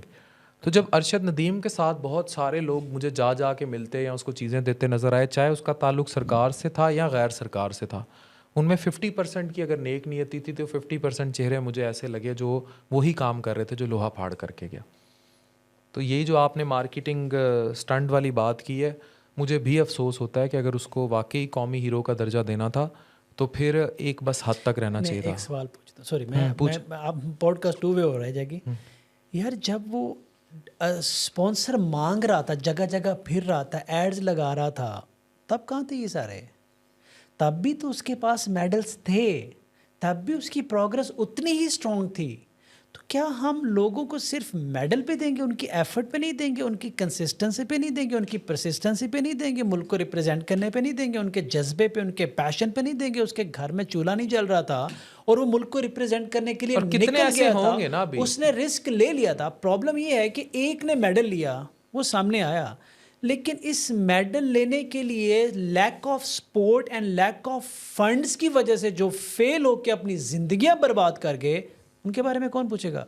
क्योंकि वो सरफेस पे नहीं आए ना, और वो सरफेस पे इसलिए नहीं आए कि वो इनकॉम्पिटेंट थे। वो बहुत टैलेंट है इस मुल्क में, वो सरफेस पे इसलिए नहीं आए कि किसी को वीज़ा नहीं मिला, किसी को खाना नहीं मिला, किसी को स्पॉन्सर नहीं मिला, किसी को सही टूल्स नहीं मिले, किसी को पैसे नहीं मिले। I have seen that. आप अगर जानते हैं मेरी स्टोरी, तो मैं एथलेटिक्स में रह चुका हूँ। जूते नहीं मिलते थे आपको, कपड़े नहीं मिलते आपको खाना पीना बड़ा, गवर्नमेंट पीछे से हर चीज़ आती थी, आप तक नहीं पहुँचता। ऐसा ही है कि जैसे पीछे से एक पानी की बाल्टी है और आपके मुंह में एक कतरा डाला जाता है। ये नीचे इंफ्रास्ट्रक्चर बेड़ा गर्क हुआ है। अपनी मदद आपके तहत, अपनी मदद आपके तहत। हमारे क्रिकेटर्स को देखें, ये क्या सिस्टमेटिक क्रिकेट से निकल के आते हैं? स्ट्रीट क्रिकेटर्स हैं, एक दिन 2 दिन अच्छी परफॉर्मेंस देंगे, इनको लाया जाता है अपनी गुड्डी चढ़ाने के लिए। अच्छा इसके अंदर टैलेंट है, ये मैं लाऊंगा तो मेरा नाम जुड़ जाएगा कि इसने इसको इंट्रोड्यूस कराया। अपनी गुड्डी, अगेन वही काम हो रहा है इस हमारे शहजादे के साथ, अपनी गुड्डी, क्योंकि वो हो गया, सिस्टम नहीं है। हाँ, 10-15 दिन बाद देख लीजिएगा सर, इसको मुंह भी नहीं लगाएंगे। मेरा बड़ा क्लियर है, अरशद नदीम धक्के खाएगा। ये मेरा ज़ाती तज्जिया भी जो कौमी हीरोज़ के साथ मैं इन्होंने उसको किया है। मशवरा दे देता हूँ, भाई पैसे आ गए ना, फटाफट कोई कारोबार स्टार्ट कर, ठीक है, और जो कारोबार ना पाकिस्तान डिपेंडेंट ही ना हो, फटाफट कारोबार स्टार्ट कर दे मेरे भाई। क्योंकि ये जो एथलेटिक्स होती है ना, इसकी लाइफ बहुत छोटी होती है। मैं आपको बताऊँ, पर्टिकुलरली मैं जेवलिन थ्रो करता रहा हूँ, पर्टिकुलरली ये जो जेवलिन होता है ना, इसकी लाइफ बहुत छोटी होती है। इसके लिए जो 1 साल से दूसरे साल के बीच में सर मेंटेनेंस होती है, उसकी जो कॉस्ट होती है वो बहुत मुश्किल होती है। जो इन्होंने अरशद नदीम का हाल कर दिया है ना, और जिस तरह इसको यूज़ कर रहे हैं, मुझे लगता है कि शायद वो अगर यही हाइप रही, उसको दे के अकेडमी बनाएं और यंगस्टर्स को ट्रेन करें। आप नीरज चोपड़ा की स्टोरी देखें, वो पिछले 4 साल ओलंपिक्स में कंसिस्टेंट रहा है। अरशद नदीम को कंसिस्टेंट रखने के लिए उसके थ्रू फेडरेशंस बना के काम करना होगा। ये ना हो कि ये इसका गोल्डन शोल्डर ही अपनी पब्लिसिटी में उतार दें। Exactly what I am saying sir, exactly what I am saying. तो होना ये क्या अगली चाहिए, दफा तो आपने टॉप बड़ा 10 में भी नहीं आपने बड़ा आएगा। अच्छा वर्ड यूज़ किया है, इंस्पिरेशन। आप इसको अपनी मार्केटिंग पीआर बढ़ाने की बजाय, बहुत से बच्चे इंस्पायर हैं इससे। जो बच्चे इससे इंस्पायर हैं, इसका स्किल यूज़ करके, इसको फैसिलिटेट करके उस स्पोर्ट्स को फ़रोग़ दें, उसको अवेयरनेस क्रिएट करें, और ऐसा इकोसिस्टम बना दें कि खुद ब खुद दूसरा आपके पास हीरा निकला। मैं भी इस चीज़ से के था। देखें, जो करोड़ों रुपए के उसको इनाम दिए गए हैं, वो डायरेक्टली उसके हाथ में नहीं होने चाहिए थे। कोई बड़ा इस्लामाबाद में या लाहौर में कोई बहुत बड़ा अनाउंस करते ये जो एथलेटिक्स फेडरेशन है, और उसके ज़रिए कोई बहुत बड़ा ओलंपिक मॉडल तैयार करते, और ना सिर्फ जेवलियन बल्कि और स्पोर्ट्स में बच्चों को लेकर आते। इस 15 करोड़ में या 10 करोड़ में जो उसको गवर्नमेंट की तरफ से ऑफ़र हुए, 10 करोड़ पंजाब ने दिया, 15 करोड़ फेडरल गवर्नमेंट ने दिया, अगर वो डायरेक्ट उसको ना दिया जाए और उसके ज़रिए कोई चीज़ें बना ली जाएँ और उसके ज़रिए बच्चे ट्रेन किए जाएँ, उसको ओहदा अच्छा दे दिया जाए, तो वो चीज़ मुल्क के लिए इफ़ेक्टिव थी। इस तरह ये सब इफ़ेक्टिव नहीं था। देखिए, अगर आपने किसी को ऑनर देना, आप उसको मेडल दें, स्टेट बुलाएं, बिठाएं, ऑनर दें, लेकिन मार्केटिंग में घसीट के तो वो एक अजीब सी अभी कार्टून वाली कैफियत है। मैं बड़ा क्लियर हूँ, और ये नहीं कि हम कोई सड़ के बोल रहे हैं, हम दोनों एक ऐसी एटलीस्ट स्टेबिलिटी के लेवल पर हैं, क्योंकि हमें किसी को इनाम देने या लेने से हमें कोई फ़र्क नहीं पड़ता, लेकिन कौम को फ़र्क पड़ता है जब एक आम बच्चा ये देखेगा। फायरवॉल इंस्टॉल की जा रही है, कर दी गई है। इंटरनेट बुरी तरह स्लो हो गया है। आईटी मिनिस्ट्री ये कहती है कि ये आपके वीपीएन्स के इस्तेमाल की वजह से हुआ है, लेकिन फायरवॉल की क्या असराइयाँ हैं? अगर फायरवॉल ली गई है, लोग कहते हैं झूठ है, फायरवॉल है ही नहीं। कुछ लोग कहते हैं है फायरवॉल, कुछ कहते हैं बस इंस्टॉल किया, ये 1-2 दिन की बात है, जब इंस्टॉल कर लेंगे तो सब ओके हो जाएगा। इसमें कितनी हकीकत है, और ग्रेट फायरवॉल ऑफ चाइना क्या है, फिर ये भी क्या सराही है, इसकी आप तस्दीक या तरदीद कर दें कि ये फायरवॉल चाइना ने हमें गिफ्ट की है या नहीं गिफ्ट की, या हमने खुद ख़रीदी है इतने अरबों रुपए की। आपके पास क्या न्यूज़ है? देखें, फायरवॉल तो है, लेकिन अंडरस्टैंड ये कहना, फायरवॉल एक छोटा मोटा सॉफ्टवेयर नहीं है। फायरवॉल बहुत सारे सॉफ्टवेयर, सर्विसेज और टूल्स का कॉम्बिनेशन होता है, बहुत सारे। और वो सर्विसेज, टूल्स और जो जितनी भी सॉफ्टवेयर्स हैं वो डिज़ाइन किए जाते हैं किसी मुल्क की पॉलिसी के हिसाब से और उस मुल्क के इंफ्रास्ट्रक्चर के हिसाब से। अगर आपने उसका फुल बेनिफिट लेना, आप ये आईफोन यूज़ करते हैं, कोई भी फ़ोन यूज़ करते हैं, तो कुछ लोग ऐसे होते हैं वो आईफोन खरीदेंगे, कॉल व्हाट्सएप से बाहर ही नहीं जाएंगे, सोशल मीडिया खोलने से बाहर ही नहीं जाएंगे, उनको पता भी नहीं होता, फ़ोन ख़त्म हो जाता है, लेकिन आज तक ये नहीं पता होगा कि ये फ़ीचर भी फ़ोन के अंदर है, क्योंकि हम उसके कंप्लीट फीचर्स कभी यूज़ कर ही नहीं पाते। There are so many features. Similarly firewall के अंदर बहुत सारी पावर होती है, लेकिन उस पावर को कंज्यूम करने के लिए आपको एक इंफ्रास्ट्रक्चर चाहिए होता है। Definitely there is a firewall, और मैं आपको बताता जो वन वर्ड में कि फायरवॉल अगर सही तरीके से लग जाए, एडजस्ट हो जाए, तो उसका फ़ायदा ही होता है। आपको भी फ़ायदा होगा, मुझे भी फ़ायदा होगा, मुल्क की सलामती को भी फ़ायदा होगा। इस बात पे किसी किस्म का कोई सवाल नहीं होना चाहिए। अब आ जाते हैं दूसरी तरफ। आप इस कमरे में बैठे हैं और आपको लग रही है बहुत गर्मी, आपके पास वो सिंगल फेज़ मीटर है, आपका घर का जो वायरिंग है वो लोड नहीं उठाती, क्योंकि आपको गर्मी लग रही है और आपको बड़ी तकलीफ़ हो रही है, और आपने बंदे को ऑर्डर किया था 1.5 टन का AC लगा दे, और उसने लगवा दिया। क्या होगा? कभी वहाँ से पटाखा होगा, कभी वहाँ से पटाखा होगा, कभी वहाँ से शॉर्ट सर्किट। ना आपने DB लगवाई है, ना आपने इंफ्रास्ट्रक्चर ठीक करवाया, ना आपने फ्यूज़ ठीक करवाए हैं, AC की जगह नहीं बनाई। पर क्योंकि आपको गर्मी, मैं बार बार क्यों कह रहा हूँ, गर्मी लगी, तकलीफ़ हुई, क्योंकि आपको कहीं से गर्मी लगी और आपने ऑर्डर पेश कर दिया और उस पर ख़र्चा करा दिया, लेकिन इंफ्रास्ट्रक्चर उसको हैंडल नहीं कर पा रहा, तो कभी वो चलेगा, कभी वो बंद होगा, कभी वो चलेगा, कभी वो बंद होगा। अच्छा, ये अब होता रहेगा? हमारा इंटरनेट पे भी होता रहेगा? इस वक्त काफ़ी कमज़ोर है वो फायरवॉल। मेरी ये एप्रीहेंशन है, मेरा ये डर है, जो मैंने इतने सालों में सीखा कि यार ये अभी थोड़ा और एपिसोड्स आएंगी। अच्छा, अल्लाह ना करे, अल्लाह करे, मैं बिल्कुल गलत कह रहा हूँ, पर देयर आर एपिसोड जो आएंगी, और हम जो ट्रस्ट, रिप्यूट, क्रेडिबिलिटी जो हम लूज़ कर चुके हैं और कर रहे हैं बची कुची, उसको सालों में भी हम रिकवर नहीं कर पाएंगे। इरिवर्सिबल डैमेज हो रहा है। खुदा के लिए फायरवॉल बहुत ज़रूरी है, लेकिन इससे पहले फायरवॉल का होमवर्क करने पे सालों लग जाते हैं, सालों लग जाते हैं। होमवर्क आपके ख्याल में नहीं है? होमवर्क नहीं है, सिंपल पुट, होमवर्क नहीं है सर। होमवर्क ऐसे नहीं होता कि कमरे में बैठे कहाँ से आएगी, कितने की आएगी, क्या करती है, क्या फ़ायदे होंगे, क्या नुकसान होंगे।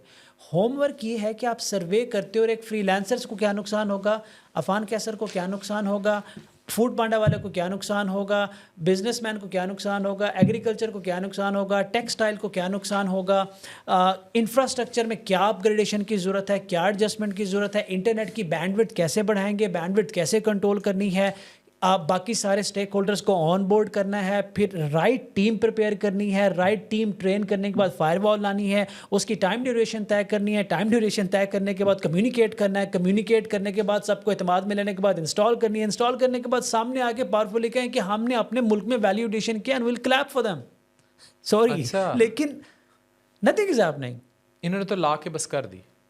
मैंने आपको AC वाली एग्जाम्पल दी ना सर, गर्मी लगी सर AC लगवा दे, ये नहीं देखा कि पीछे सिंगल फेज मीटर है क्या। अच्छा, ये बताएं, फ्रीलांसर्स, हम तो मुतासिर हो ही रहे हैं। हम कैसे मुतासिर हो रहे हैं, मैं आपको बड़ा क्लियरली बताता हूँ। मुझे मेरी बेगम का मैसेज आया, उसने मुझे, मैं बाहर निकला घर में, उसके पास वाईफाई था, और जिस कंपनी का वाईफाई लगा हुआ है, पूरी कंपनी की बात कर रहा हूँ, उसके CEO भी मेरे बहुत अच्छे दोस्त हैं, पूरी कंपनी की पाकिस्तान लेवल पर बात कर रहा हूँ, वो खुद रो रहे हैं जो इंटरनेट के साथ हशर हो रहा है। तो मैं बाहर निकला तो मैंने डाटा पे मुंतकिल किया। अब बेगम ने कोई चीज़ ज़रूरी मंगाई हुई थी, अब रात के 1 बजे हम घर एंटर होते हैं, वो नहीं मिली, तो ये तो मेरे घर में फड्डा हो गया ना। तो अगर यही वाली चीज़ बाहर से किसी की गिग को मुतासिर, कमेंट आएगा, इतने अमीर हो VPN क्यों नहीं ले लेते। हाँ अब आप आगे से जवाब देना, उससे इंटरनेट स्लो हो जाता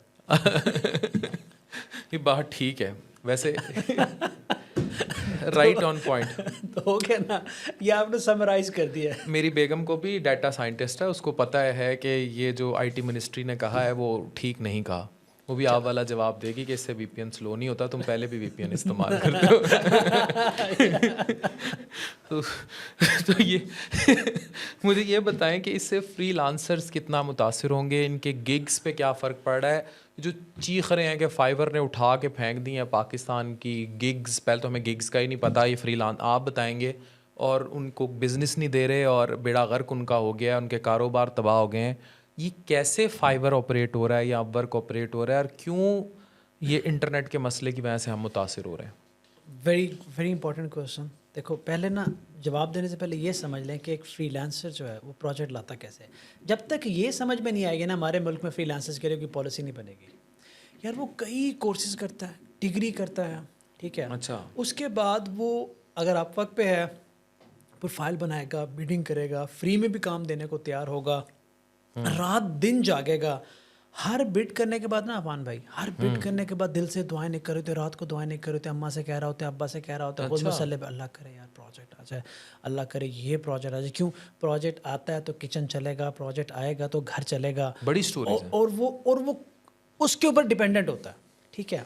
फिर जब वो प्रोजेक्ट आता है तो घर चलना शुरू होता है, काम शुरू होता है, फिर ख्वाब बढ़ते जाते हैं, ठीक है, फिर काम भी अच्छा हो रहा है, और फिर एकदम से ऐसा होता है कि वो जो आता है क्लाइंट वो भी चला जाता है। और वो बैड, जब एक क्लाइंट का काम कंप्लीट नहीं होगा, वो एक बैड रिव्यू करके जाएगा। और अपवर्क जैसे प्लेटफॉर्म पे आपको इनिशियली अगर बैड रिव्यू मिल गया है, लो रैंकिंग मिल गई है, तो सर आप you are in deep trouble. वजह, नए दुकानदार हो और दुकान के बाहर लिखा हुआ है कि यहाँ पे क्वालिटी प्रोडक्ट दस्तयाब नहीं है। उन्होंने लिखा है ना, डिसेबल कर दिया। अभी तो मैं रिव्यू की बात करूँ, जब प्रोफाइल पे रिव्यू आता है। अब गिग पे क्या हुआ, फाइवर पे गिग वो चलता है। गिग पे है क्या? अच्छा, गिग में ये कि यार आप अपना काम पोस्ट कर देते हो, user can come and buy it, ठीक है। आप अपनी सर्विस है या प्रोडक्ट है व्हाटएवर, हो क्या रहा है कि आप फाइवर को एक्सेस कर रहे हैं पाकिस्तानी आईपीज के साथ। 3-4 मामला आते हैं ना, उनका एक कॉम्बिनेशन है। पहला ये है कि एकदम से पाकिस्तानी बदल गया पूरा। कभी रशिया से लोग आ रहे हैं, कभी चाइना से आ रहे हैं, कभी यूक्रेन से आ रहे हैं, कभी इंडिया, क्योंकि आईपी बदल गया ना। बैठा मैं वही व्याडी में हूँ, लेकिन मेरी आईपीज की वजह से ना मैं एकदम से फाइवर को इन्फ्लक्स आया कि यार ये व्हाट इज़ हैपनिंग। तो ऑब्वियसली एआई एल्गोरिदम्स हैं, वो आपको फ्लैग करेंगे, स्लो डाउन करेंगे, आगे देखेंगे कि समथिंग हैपनिंग। आप ये बताएं कि अभी ये आगे से बात करें कि फाइवर ने नोटिफिकेशन नहीं दिया, नोटिफिकेशन नहीं दिया, लेट मी क्लियर दैट, ठीक है। नोटिफिकेशन की ज़रूरत भी नहीं है। आप पहले लॉजिक्स को पढ़ लें। लॉजिक ये कहती है कि फाइवर को अपना बिजनेस प्यारा है, अपवर्क को अपना बिजनेस प्यारा है। और फाइवर का बिजनेस किस बात पे चलता है? क्लाइंट की सेटिस्फेक्शन। पैसे कौन देता है? क्लाइंट। और क्लाइंट कब फाइवर पे आएगा? जब वो वहाँ से सही बंदा उसको मिल गया और उसका काम हो गया, तो वो पैसे देगा और फाइवर पे आएगा भी सही। अगर क्लाइंट को वहाँ से ऐसा बंदा मिला जो डिलीवर नहीं कर पाए या स्लो डिलीवरी दी, तो नुकसान किसका हुआ? क्लाइंट का प्लस फाइवर का प्लस हमारा। तो फाइवर देखता है कि मेरी प्रोबेबिलिटी इस वक्त इस मुल्क के अंदर जो है वो ये सिचुएशन चल रही है, तो फाइवर आपको पीछे एल्गोरिदम्स में ही नीचे ले जाता है, आपको लिस्ट में रैंकिंग में ही ओवरऑल नीचे ले जाता है, जिससे उन्होंने अपने आप को प्रोटेक्ट करना होता है। और वो हमारे साथ हुआ है। ये हो गया न्यू फ्रीलांसर्स के साथ जो कर रहे हैं मेरे साथ। मेरे लिटरली मैंने 5 साल लगा के एक क्लाइंट को मैच्योर किया है, मैं उसके साथ काम करता हूँ। अब अगर ये जो वीपीएन चेंज कर रहे हैं, ये वीपीएन बैन कर रहे हैं, मैं उसका सर्वर तो सारा ऑपरेट ही वीपीएन से करता हूँ। और दूसरा ये है कि मेरा तो कम्युनिकेशन 5 साल से व्हाट्सएप पे है। मैं तो हर वक्त पूरा दिन चेक करता हूँ मेरा वीपीएन चल रहा है ना, मैं तो ये करता हूँ। और इस सिचुएशन में उसने मुझे एक छोटा सा मैसेज किया। अब वो बहुत छोटा मैसेज है, लेकिन मेरे लिए बहुत बड़ी वार्निंग थी। उसने कहा, is it all good in Pakistan, can we continue something like this, you know. तो वो मेरे लिए एक बहुत बड़ी सॉफ्ट वार्निंग थी। अगर वो प्रोजेक्ट चला जाता, खुदा ना खास्ता, तो आपको एक बात बता दूं, एक प्रोग्रामर की ज़िंदगी में जो पीक ईयर्स होते हैं ना, वो 4 साल होते हैं। अगर वो फुल कोडिंग कर रहा है ना, तो वो 4 साल से ज़्यादा अपने बेस्ट पे कोडिंग नहीं कर सकता, अपने बेस्ट पे, पीक पे, क्योंकि coding consumes you a lot. तो 4 साल ही अगर मैं उसने क्लाइंट बनाया और वो चला गया, तो उसकी ज़िंदगी के 4 साल वापस आएंगे? नहीं, बर्बाद कर दिया, बर्बाद कर दी, खत्म। अब ये इरिवर्सिबल डैमेज की बात। तो ये इनको बताने वाला कोई नहीं बताने। अच्छा, मैं आपको मज़े की बात बताऊं यार, बताने से अच्छा, मैं आपके पास आता हूं, आप डॉक्टर हो, मैं आपको कहता हूं कि यार मेरे ना इधर दर्द हो रहा है, ठीक है, और यही बात आपको कोई डॉक्टर बताता है, आप किसको ज़्यादा समझोगे? डॉक्टर को समझो। डॉक्टर को ज़्यादा समझोगे ना। प्रॉब्लम ये है कि इनको एहसास नहीं है अभी तक। इनको बताने वाले बहुत हैं यार, मीडिया चीख रहा है, बताने वाला नहीं है। हामिद मीर साहब ने पिटिशन भी दायर की है। जब तक सर इनमें, मैं पहले कह चुका हूँ, इनमें वो लोग नहीं बैठे होंगे ना जो रगड़े खा के गए हैं या रगड़े खा के ऊपर आए हैं, तब तक हमारे मुल्क में पॉलिसीज़ तो आएंगी लेकिन उनके अंदर एहसास नहीं होगा। उनके अंदर स्ट्रेटिजिकल सोशल मीडिया या वोट गेनिंग्स की स्ट्रेटजी होंगी, एहसास नहीं होगा। जैसे वही जो आप अरशद नदीम वाली बात कर रहे हैं कि there are so many people जो उसको दे रहे हैं for the sake of social media. एहसास गायब है और बहुत से लोग ऐसे, और हो सकता है कुछ ऐसे भी अल्लाह के बंदे जिन्होंने नाम भी ना लिया हो अपना, हाँ, चुप करके दे गए। वो है एहसास, वो है एहसास। और कुछ ऐसे जो उनकी उसी के कद की तस्वीर अपने कंपनी के बाहर लगवाई होगी ताकि इधर ट्रैफिक आए और समझे कि हम बहुत अच्छा काम कर रहे हैं। ये है सोशल मीडिया। अच्छा, आपकी कंपनी ज़ेवन सॉल्यूशंस पे 150 लोग जुड़े हैं ऑलमोस्ट। अब क्या सिचुएशन है अभी जो आपका ट्रांजिशन है, आपकी क्या सिचुएशन है और क्या इंटरनेट आउटरीच से 150 लोग? तीसरा बड़ा मसला बताता हूँ। ये तो आप तो बात कर रहे थे ना फाइवर की, अपवर्क की, अब बाकी कंपनियों के बारे में भी सोचें। अब पता मसला क्या हुआ? इंटरनेशनल मीडिया ने शो डाला, पाकिस्तान में बहस चल रही है, हो क्या रहा है, अनसर्टेनिटी है। पता है अनसर्टेनिटी में सबसे पहला नुकसान क्या होता है? इन्वेस्टर पैसा रोक लेता है। अच्छा, बड़ी कंपनीज जितनी भी चलती हैं वो बड़े क्लाइंट पे चलती हैं या इन्वेस्टर पे चल रही होती हैं, ठीक है? और इन्वेस्टर पैसा देने से पहले कहता है भाई अपने घर के हालात तो ठीक कर लो यार, थोड़ा मैं देख लेता हूँ यार, इनके पता नहीं हालात ठीक हों या ना हो, मैं थोड़ा रोक लेता हूँ। जैसे ही आपका पैसा रुकता है ऑब्वियसली कॉम्प्रोमाइज़ शुरू होते हैं। पैसा फंसता है, डिले होता है, कॉम्प्रोमाइज़ शुरू होते हैं। अब कॉम्प्रोमाइज़ के अंदर एक याद रखें, मैं मुहिब्बुल वतन हो सकता हूँ, आप मुहिब्बुल वतन हो सकती हैं, GI लीवर टावर मुहिब्बुल वतन नहीं है, वो एक एंटिटी है और उसको चलने के लिए एक फ्यूल चाहिए। हर टेक कंपनी को चलने के लिए एक ट्रस्ट का एक फ्यूल चाहिए, वो एतमाद का फ्यूल है। आप हमसे वो छीन लेंगे, मैं जितनी मर्जी पाकिस्तान से मोहब्बत करूँ, मैं ज़ैवन को बाहर ले जाऊँगा। घर चलाना है ना भाई, डेफिनेटली। जो आपके 150 लोग हैं, तो मैं आप आपको उनको सीधी बात करा रहा हूँ, सीधी बात उसको बाहर लेके जाना भी मुहिब्बुल वतनी है। तो बाहर नहीं लेके जाऊंगा ना सब, बिल्कुल। मैं चंद लोगों को बाहर लेके जाऊंगा तो फिर बाकी आप लोकल हायर करूंगा, रिमोट जॉब्स करूंगा, कुछ भी करूंगा, लेकिन याद रखें वो इनकम बाहर पार्क हो गई, वो एक कंपनी गई। एंटिटी मुहिब्बुल वतन नहीं हो सकती, इंसान हो सकते। अब आप मुझे कहें कि यार आप मुल्क से भाग रहे हो, भाई जो कंपनी को यहाँ साड़ने से बेहतर है कि उसको बाहर ले जाए। कितने जब तबाह हो रहे हैं, हाँ ऑब्वियसली। अब कितने ओवरसीज़ पाकिस्तानी हैं, मैं बड़े दिल से बात मानता हूँ कि जो ओवरसीज़ पाकिस्तानी हैं वो यहाँ मौजूद पाकिस्तान से ज़्यादा दर्द रखते हैं पाकिस्तान का, वेरी क्लियर। वो रेवेन्यू भी 100% एग्री, बहुत दफ़ा कह चुका हूँ यार, वो हमारा बहुत बड़ा एहसास है, बहुत बड़ा एहसास है। उनको सही कदर है पाकिस्तान की, क्योंकि वो वहाँ फील करते हैं ना, उन्हें पता है कि वहाँ जाके उनके साथ क्या होता है। या एक फर्स्ट वर्ल्ड कंट्री में एक थर्ड कैटेगरी सिटीज़न की औकात क्या होती है, दे नो वेरी वेल। मैं बता देता, मैंने कई दफ़ा बोला है कि लंदन यहाँ से मैं जाता हूँ पढ़ने के लिए, तो 10-12 घंटे में मैं समथिंग से नथिंग हो जाता हूँ। औकात ही नहीं है, कोई पता नहीं, आपको लगता है यू आर नथिंग, ठीक है? देखें वहाँ पे पाकिस्तानी सेटल्ड हैं, कुछ पाकिस्तानी सेटल्ड हैं, और वो ये शोर मचाते हैं कि यार यहाँ बहुत अच्छी ज़िंदगी है, बहुत अच्छी ज़िंदगी है, बहुत अच्छी ज़िंदगी है। देखिए वो सिर्फ चंद है, और उन्होंने कई साल लगाए हैं। बाहर जाना है, ओवरसीज बनना है, तो पहले सिस्टमेटिक स्ट्रक्चर ठीक करो, स्किल बढ़ाओ, नेटवर्क बढ़ाओ, उस नेटवर्क के थ्रू बाहर जाओ। वजह है ना, देखिए वो लोग कह रहे हैं कि अभी दुबई के वीज़े नहीं लग रहे लोगों के, लोग कह रहे हैं आप कचरा भेज रहे हैं, या वो भेज रहे हैं जो क्राइम करते हैं वहाँ आके, दुबई का वीज़ा ना लगे। कभी आपने सोचा था कि दुबई हमें बैन कर देगा वीज़ा पर? यार बेऔकाते भी औकात इतनी ले ली और हम बेऔकाते हो गए, अब क्या कह सकते। अच्छा चले, दुबई ने वीज़ा बैन किया, गवर्नमेंट ने क्या किया? कुछ नहीं किया, तालियां। इंसल्ट थी ना ये इतनी बड़े मुल्क में। आप टॉक्स में जाएं, नेगोशिएशन में जाएं, बच्चों के लिए दरवाजे खोलें। मैं बताता हूँ, जाइटेक्स होने वाली है, दुनिया की सबसे बड़ी टेक एग्जीबिशन है, जहाँ पे आप जाकर पूरी दुनिया की अगले 30 साल की टेक्नोलॉजी देख सकते हैं, स्ट्रेटजी देख सकते हैं, और आपको ये पता चल जाएगा कि टेक कंपनी में क्या चेंज करना है, एडजस्ट क्या करना है, फ्रीलांसिंग क्या करनी है। अगर सिर्फ, मैं मशवरा दे रहा हूँ, अगर सिर्फ पाकिस्तानियों के सही टैलेंटेड लोग, नॉट चुने हुए लोग, टैलेंटेड लोग जाइटेक्स में भेज जाएं, तो हम एक ही वीक के अंदर लाखों डॉलर का बिजनेस पाकिस्तान ला सकते हैं। लाखों भी, मैं मिलियंस डॉलर का बिजनेस पाकिस्तान ला सकते हैं। प्रॉब्लम क्या है इस दफ़ा? मैं आपको बताता हूँ कि हमारे वो हीरे इधर ही बैठे होंगे, जा ही नहीं सकेंगे, जा ही नहीं सकते, इधर ही बैठे होंगे। जो भी एक्सपोजर लेने के लिए जाना जाएगा, ऐसी टेक एग्जीबिशन को अटेंड करने का मतलब ये एज एन इंजीनियर कि आप अपनी ज़िंदगी में 1 हफ्ते के अंदर 1 साल आगे चले गए हो।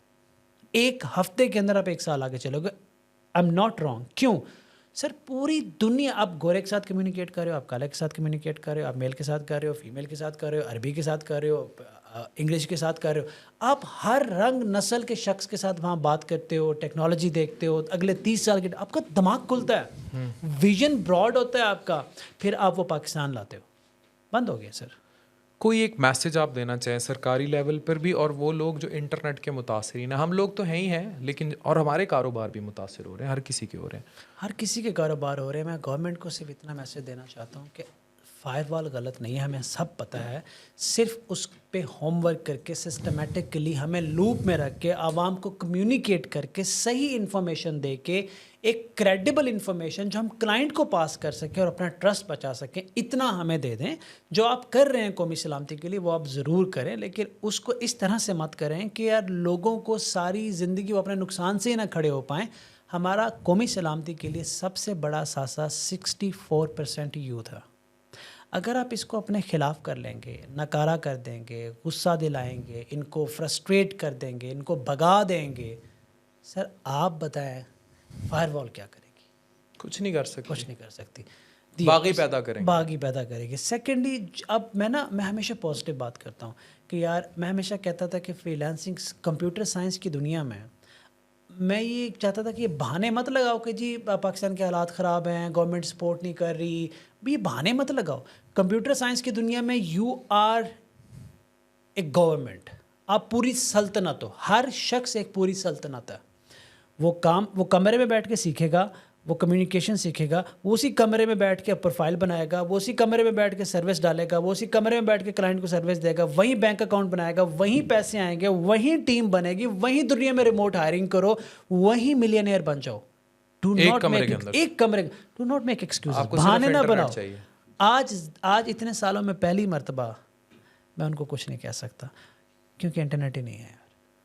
इंटरनेट होगा बिजली चली जाएगी, बिजली होगी तो इंटरनेट चला जाएगा। बिजली का भी कह देता था यार सोलर लगा लो, बैकअप्स ले लो, कुछ ना कुछ है। अब बेबस हो गया, बस हो गई है। अब मैं किसी को पॉजिटिव बात करने के लिए मेरे पास बचा नहीं है कि यार क्या कहूँ। एक बच्चे के पास इंटरनेट नहीं है, मैं क्या कहूँ उसे, कितना पॉजिटिविटी दूँ? मैं बेवकूफ़ लगूंगा यार। अब हम परेशान हो गए, आप परेशान हैं, सब परेशान हैं। ये हमारी रेड लाइन है, डू नॉट क्रॉस दैट। चलें, रेड लाइन वाली बात जो है वो थोड़ी सी बस VPN का इस्तेमाल कम करें ताकि इंटरनेट चलता रहे। और इरफान मलिक साहब मेरे साथ थे और डेटा साइंटिस्ट हैं, आपको बहुत सारी इन्होंने काम की बातें बताई। अगेन जहाँ तक आप हमारी आवाज़ पहुँच रही है, मुल्क की सिक्योरिटी सबसे पहले।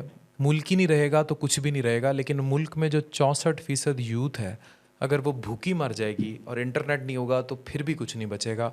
इसका कोई मीडिएटेड सोल्यूशन निकालें, जो मर्ज़ी करें, इंटरनेट फुल स्पीड के साथ दें और इस कदर स्पीड के साथ आए जिस तरह बॉम्बे, कलकत्ता, बांग्लादेश, ढाका में एटलीस्ट वहाँ आता है। कम से कम उतना इंटरनेट ज़रूर दें। Thank you very much.